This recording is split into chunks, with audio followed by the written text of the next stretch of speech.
You are listening to the Pot.Live podcast. I'm your host, Lenny G, and this podcast is going to teach you all about what's happening, what the trends are, the latest news, the thought leaders, the business leaders in the cannabis industry. As this industry moves forward at a rapid pace, everyone needs to adapt. Everyone needs to change to what's going on. And we're going to bring you those guests. What are they doing to make their business successful?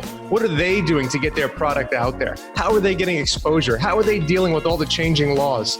That's what Pot.Live is going to be all about. And make sure you visit Pot.Live, download the app, go to the website, and you will see all of the digital media assets from articles, videos, podcasts, everything. The latest news and trends will all be at Pot.Live.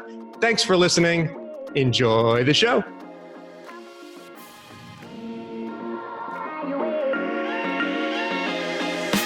Check out the new MJ.com.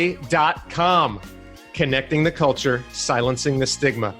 The only destination online where you can educate, locate, entertain, and shop. You have VIP memberships. You've got a full shop and marketplace. Industry Insider gives you all original content to our blog, all the best articles from thought leaders around the world. You've got medical information, the ability to get your medical marijuana card. You've got delivery. You've got all the digital media content you would need. You've got brand partners, business solutions, locate your dispensaries, find info on any strain you can imagine, play games with our 420 trivia game, download the free app, check out MJ.com. Welcome to another episode of the Pot.Live podcast. I'm your host, Lenny G, and today we have a special guest, Mr. Shail Paliwal. Welcome to the show. Hi, Len. How are you? Great. So Shail is the founder. Are you the founder of Three Leaf? I'm one of the co-founders of Three Leaf, and I'm the CEO, yes. Beautiful. So Three Leaf was created because they want to create an edible where the food experience comes first, and I am not going to do it justice. So Shail, tell us what Three Leaf is, and then we'll dive into your journey. Well, it's interesting you mentioned that, Len. That is one of our slogans, is food first edibles, and we really started this journey almost 3 years ago at the beginning of 2017 for people that were really interested now in getting into cannabis products but didn't have a long history or any history or experience previously smoking.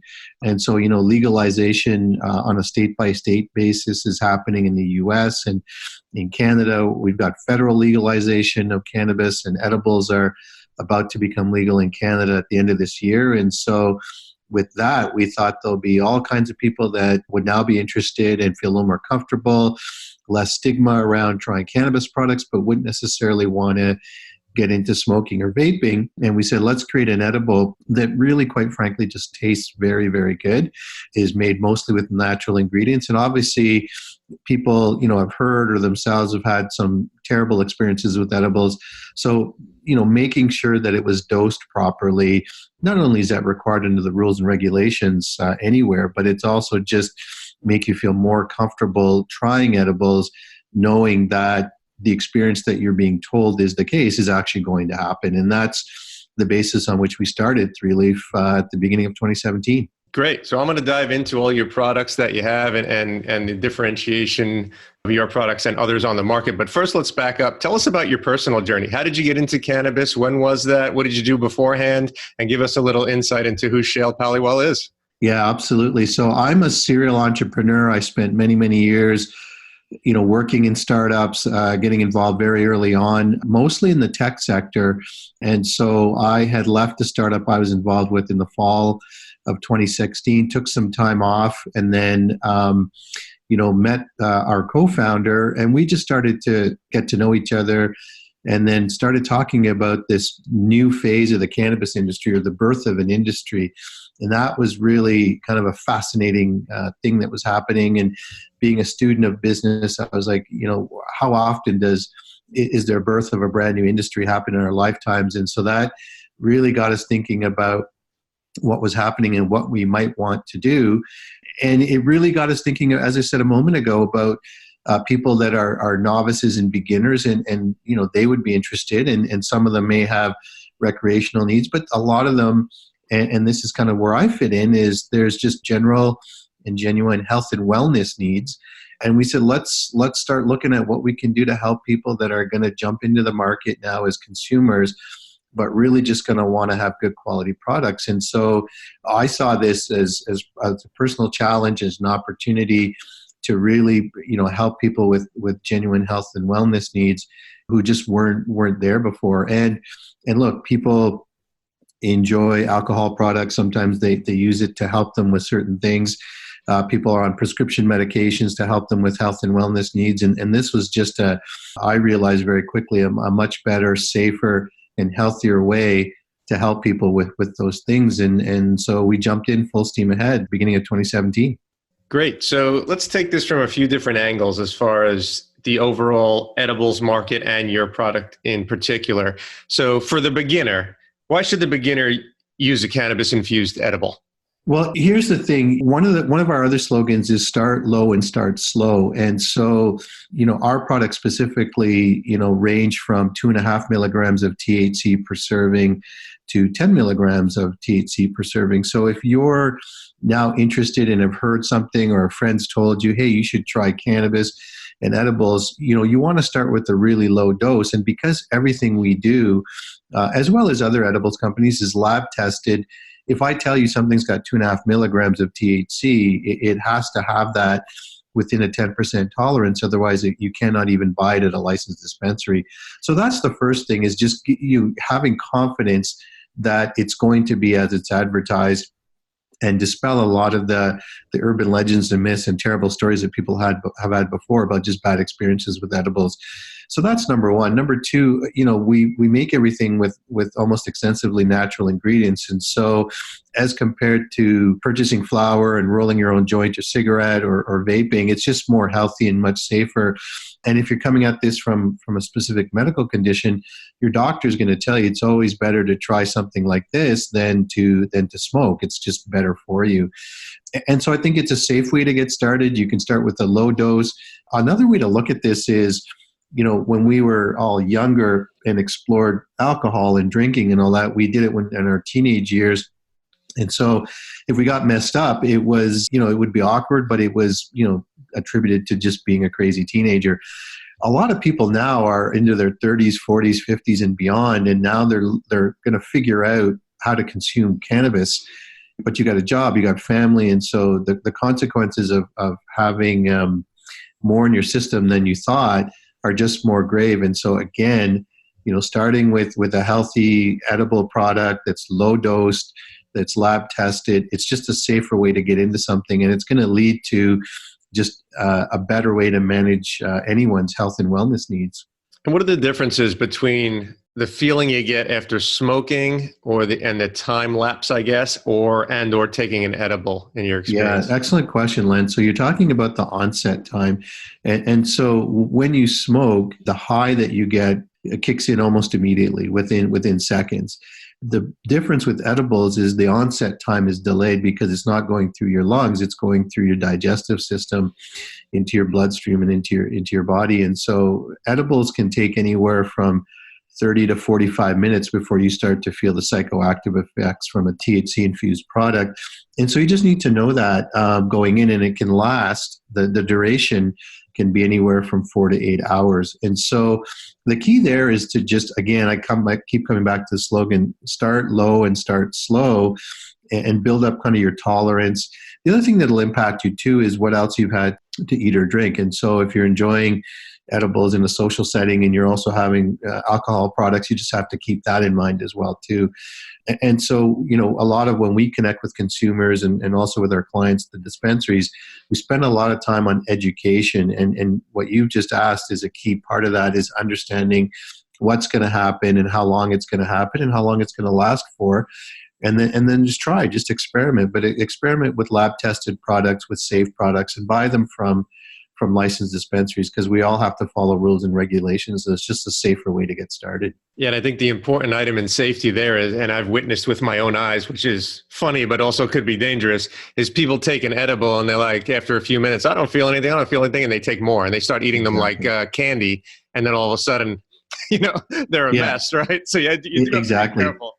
Well, and it's interesting you mentioned that because our products do taste really good, which is another reason why, they're low dose. And so, it's hard to just have one, just like the old potato chips commercial. And so, start low and start steady, but the micro dosing and the low dosing is a really good way to guard against, taking too much too quickly. Sure. And for the more experienced user that wants to know what type of extracts go into your product, what are those special ingredients? Can you just shed some light on that? Yeah, absolutely. So everything we do, we infuse with CO2 supercritical extracted distillate. So it's like a distillate oil. It's very clean.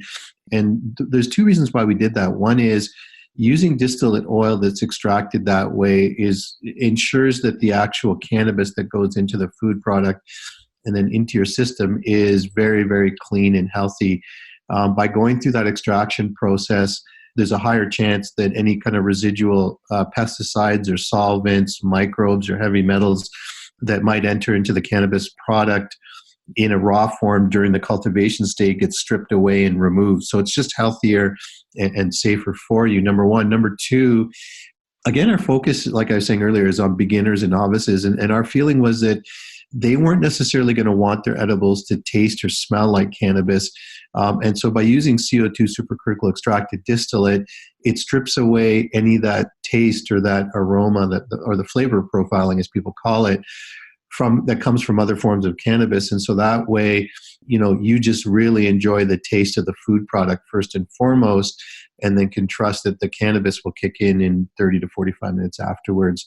We've also worked with ethanol-based extracted distillate oil as well too, and that also behaves in a pretty similar way. So the key there was to really just our experience with our products to be from the food itself. So again, our slogan is food first edibles. We really want your taste and texture experience to come from the food, and then know that you'd have a healthy and safe cannabis experience as part of it as well. And for the health nut out there, the ingredients you use, why is 3-Leaf different than some other products they may see out there? It's just we really focused on natural ingredients. So there's no artificial colors, no artificial or refined sugars in our products. We've got one product that's vegan. Our quinoa granola bite is vegan. We're working on developing right now vegan versions of our two jelly products as well too. And so, we set out to do it that way because we felt that it's interesting because we have three categories of products. The healthy snack, so a coconut oatmeal cookie and a quinoa granola bite. They're very, very tasty, but they're healthy. The number of calories and the amount of sugar per serving is very low. And we just thought that people would really be interested in going down that path and trying this, as opposed to having a sugar bomb like a convection or a candy or chocolate.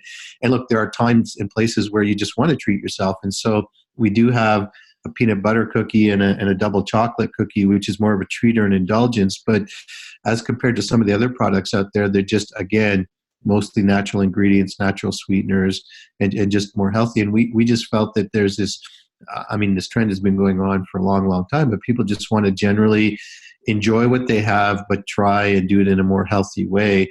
And so that's what we set out to do. And it's the same thing with our jellies. We use natural purees as opposed to other forms of fruit or flavoring.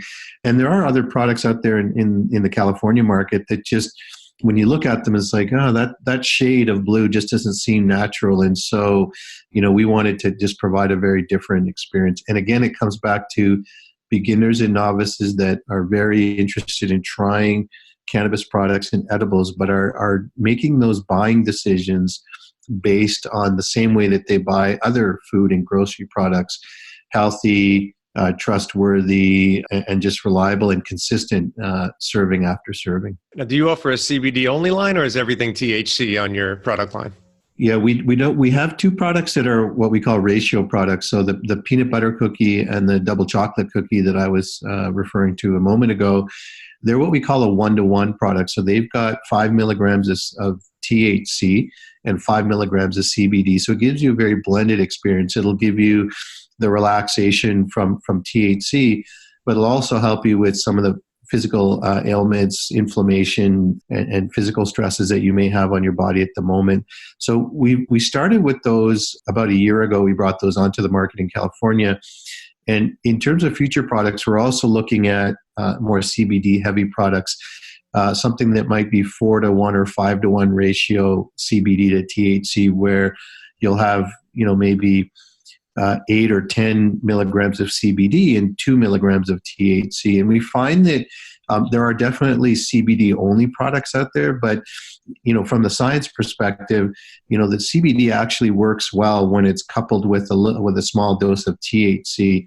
And so I think a really good experience would be, again, microdose of something that's 2 or 2.5 milligrams of THC to just help with just general relaxation in a very mild way.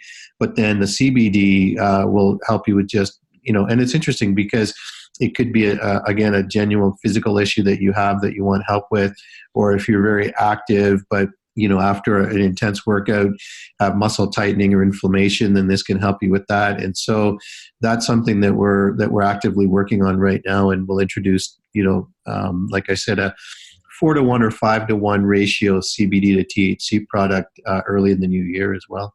And what's the best way for our listeners to learn more about your company or try your products? So there's a couple of different ways. I encourage people to go to our website, which is 3leafedibles.com. We're on Instagram and Facebook as 3Leaf as well too.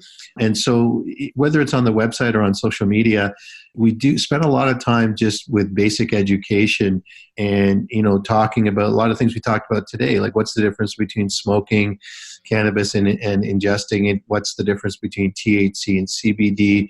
What are some experiences and stories that consumers that have enjoyed 3Leaf products have gone through? And so we share some of those with people as well too, to really help them, understand what people are using cannabis products and 3Leaf products for specifically, and then see if any of those stories connect with them, and then help them make a decision. And a big part of it is education. So we do that on, as I said, social media and the website.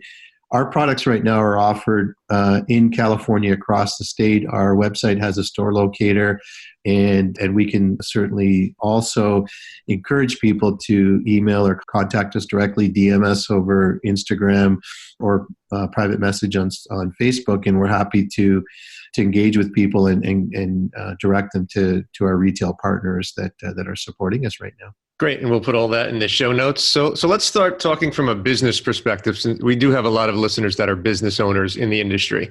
Mm-hmm. So give us since you have obviously a Canadian presence and now a California presence as well, and you're waiting on some things to be allowed in Canada. Can you give us some, insight as a business owner, what some of those obstacles were as you were building this business, and maybe some that you're going through now? Yeah, absolutely. So our journey started in California at the beginning of 2017. And at that point in time, the state of California had passed a bill that would make recreational use of cannabis legal in California as of January 1st of 2018. And so one of the challenges we faced, that everybody faced in the state of California, was the evolving nature of the regulations that were issued by the state of California. And so, look, they put their best foot forward. It's, as I said, the birth of a new industry, and a lot of these things needed to be sorted out. So you got a first draft that came out before 2018, and then there were 2 or 3 iterations of the drafts of the regulations, rather, that came out over the course of 2018. And so that caused some challenges on packaging and lab testing, and also some of the regulations were a little bit vague and subject to interpretation. And so, as a wholesaler and as a brand, we would work with labs to get our products lab tested. We would work with distributors to deliver the products to retailers. And then obviously we would work with retailers directly to have them carry our products. And so as a business owner, there were the regulations had these gaps or vagueness in them that were subject to interpretation, and just kind of working through that with our various partners in the industry was a bit of a challenge. The other thing that, from a business perspective, that was an interesting challenge in California and that we'll also see in Canada is, as I said, it's a new industry, and the overwhelming majority over some period of time of consumers will be people that have never used cannabis before.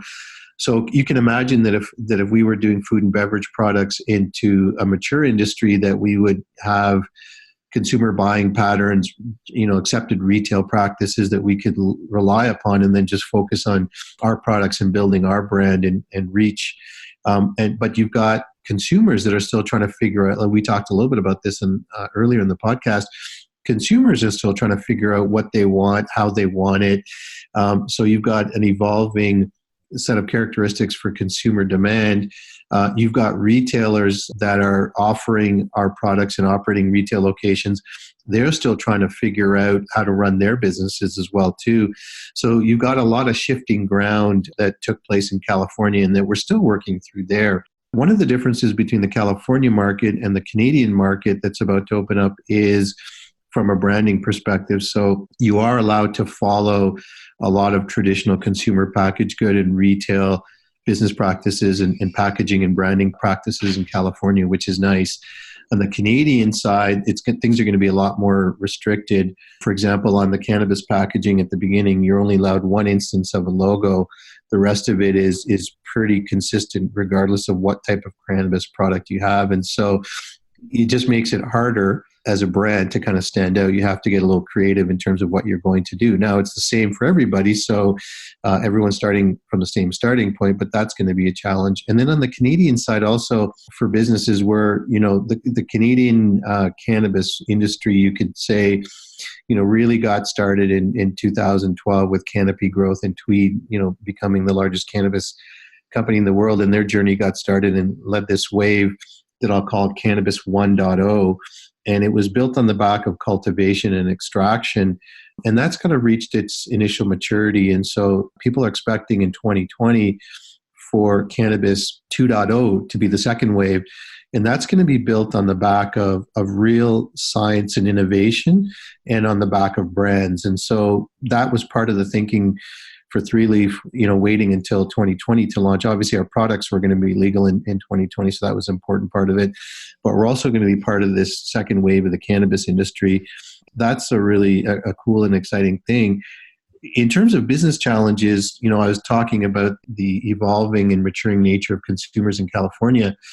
In Canada, that's going to be even more of a wild card, Len, because we don't have the same culturally and just in terms of our industry, we don't have the same deep roots and past experience with cannabis in Canada as you would have seen in California or Colorado or the Pacific Northwest in Washington or Oregon. And so, it's going to be a real mystery as to what Canadians are going to actually want from a consumer-oriented products. And that applies to us in the food and beverage side, but also in terms of topicals and other retail-oriented products. It's going to be real interesting as to what products actually will be of interest and will sell. In California and in Colorado and the Pacific Northwest, edibles were legal under the medicinal side going back to, especially in California, going back to 1996. So while they were medicinal products and part of the gray market, you could still go and talk to retailers and see what types of products were popular. In Canada, we've had medicinal marijuana since 2001, but the products you could buy were limited to flower, sublingual strips, and sprays. And so, real CPG or consumer-oriented products haven't really been there. So that's a bit of a mystery and is going to take some research and some market studies. So very exciting because it's nationwide. So you've got economies of scale in Canada, which you don't have necessarily in the US just yet. But just a different set of challenges because of the way that the legalization unfolded and how the industry is evolving. So obviously you are an intelligent, experienced, successful entrepreneur. So I always like to, give some tidbits to those that are starting a business, those that are running a business. Can you talk about the importance of having the ability to be nimble enough to adapt and pivot because this industry is changing so rapidly, whether it's technology or regulations? Can you just touch on that a little bit? Yeah, absolutely. It's an excellent point, and it is super important to have that flexibility. And at the same time, it's a real balancing act because in any business I've been involved with, Three Leaf on the edibles and CPG side or in the tech sector, you do have a founding vision or core philosophy and your basic ideas to what you wanted to do and why you thought it was a good idea. So you always have to kind of stay true to the core of who you are as a business. And the reason why is because in the startup journey in any industry, there's a shiny object syndrome, which is that you just get pulled into so many different potential business areas. hey, we can do this one-off for this company. So, I refer to that as chasing logos. Like it's just such an enticing customer that we should do this one-off, but it takes you so far off your core path that you have to make a tough decision, which is, well, I can see money in a logo that's going to propel our business, but is it going to become a one-off, and are we going to become too dependent on that one particular company or business or opportunity? And so, but at the same time, you have to listen to what the marketplace is telling you. And this is kind of your original point, which was, things are going to change, whether it's consumer demands, competitive nature, regulation, whatever. And so you have to always be paying attention and listening ultimately to your clients and the users of your products, and be flexible and nimble. But at the same time, you have to kind of maintain this kind of core foundation or path that you're going on. And I'll give you a specific example for Three Leaf. So, we didn't have a vegan product, for example, when we first launched. We launched with the coconut oatmeal cookie and the quinoa granola bite, and they were very popular. Our idea that let's make it taste good, that we were able to deliver on that. We were able to achieve the dosing and just consistently deliver the product into the marketplace. So we were successful in all of that. But we were hearing, and you can appreciate this in California, people were telling us, hey, I want a vegan version, or can you come up with a gluten-free version? And so we listened to that, and we developed the vegan version of the quinoa granola bite, introduced that into marketplace. Another example was, just in terms of how we put the product together. So when we first launched, we offered it in a package of 10 servings or 10 pieces, and we had success with that. But then there was feedback that, you should offer this in a single serve. And so we created a single serve version and really aggressively marketed as an impulse buy. So you got into the shop, you picked up your one or two things, and let's look at this. It's at the cash register. So you go into any grocery store anywhere in the world, and there's a whole series of products that are there. You've already decided what to buy. It's in your basket, and something at the cash register catches your eye, and so you add it to your basket. So just a couple of small examples of things that we learned along the way that we had to iterate on, and I think that's super important. The other thing I would just say, you mentioned to aspiring entrepreneurs is, I don't think I came up with this, but there's what I call the 4 Ps. It's patience, persistence, perseverance, and most importantly, passion. I think you have to maintain those all the way through, and just know that it's a long journey, it's a grind. But if you believe in what you're doing and you remain excited by it, ultimately you'll succeed. And it just takes time and effort and the 4 Ps to grind through it. Wow, excellent advice. Thank you for sharing that. Is Three Leaf a public or private company right now?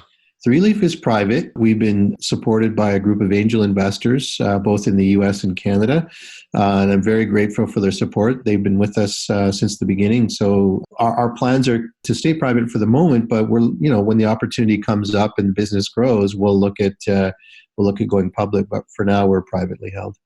Yeah, our assets for our team are also privately held, and I'm sure you're being approached by public entities for roll-ups or whatever it may be. And we are. While it can be attractive, I do like the freedom of being public. You know what I mean? Being private. Sorry, the freedom of being private, which is very nice at this point. Yeah, absolutely. Yeah. Yep. All right. So before we finish up with Shail Paliwal, I love saying your name. That's an awesome name. Thank you. Final questions. Give us something that you're super excited about, whether it's with your company or in the industry or a new venture, and something that concerns you about the same. Well, I'm gonna keep it to the cannabis industry. I just every day I wake up and I remain super excited by being at the beginning of the birth of a new industry. Like I said, it's just, it doesn't happen very often in our lifetime where, just a brand new industry and consumers figuring out, the business figuring it out. And it's the same answer to both sides of the question, Len, is that it's super exciting to just be in this at such an early stage. And I know we're going to be successful because of the feedback I get from consumers. And so our clients are the retailers, and they turn around and sell to you and I as consumers. But when I talk to consumers and feedback on I love your product, it helps me with this or it helps me with that. And I'm just looking forward to, they look forward to using Three Leaf daily or weekly or what have you. So I just remain super excited about that and just the journey we're on with Three Leaf. And at the same time, because it's a brand new industry that's born, it's, the time and effort it takes. And so it's just, again, I fall back on my 4 Ps. It's that everything takes longer than you think. There's a lot of silly stuff that you have to deal with, and you just have to grind through it, grit your teeth, and just, remain focused on what you're doing and why you're doing it. And so, those are some of the challenges that we come off. But you know what? Anything worthwhile doing is tough. It's hard, right? If it was easy, everyone would be doing it. And so, I'm fortunate that I've, seen some good things in my career and some things that didn't work out. And so I've got the benefit of that experience. But I am just super excited to be, at the forefront of the birth of a new industry and building a really exciting brand. Getting that validation on a regular basis from consumers that they really enjoy our products. It's really helping them with health and wellness needs. And that's what we wanted to do. So when some days are tougher than others, that's what keeps me going, is knowing that people are actually enjoying and getting some benefit from the products that we brought to the market and what we have to offer going forward. Well said, my friend. Well said. Shail Paliwal of 3 Leaf Edibles. Thank you so much for taking the time today. And thanks for being a guest. Thank you, Len. I really appreciate it. All right, everybody. We will see you next time on the Pot.Live podcast. If you're listening to this podcast, that means you like digital media. And where is the home for all digital media content in the cannabis industry? It is Pot.Live. That's right, Pot.Live. That's where you'll find all of the podcasts that you like, just like the one you're listening to right now. All of the video content that you love, and all of the written articles, trends, news, whatever you need, it's all right there. Entertaining and educational, the home of digital media content in the cannabis industry. Visit us at Pot.Live and download the free app at your Google Play Store and the Apple iTunes Store.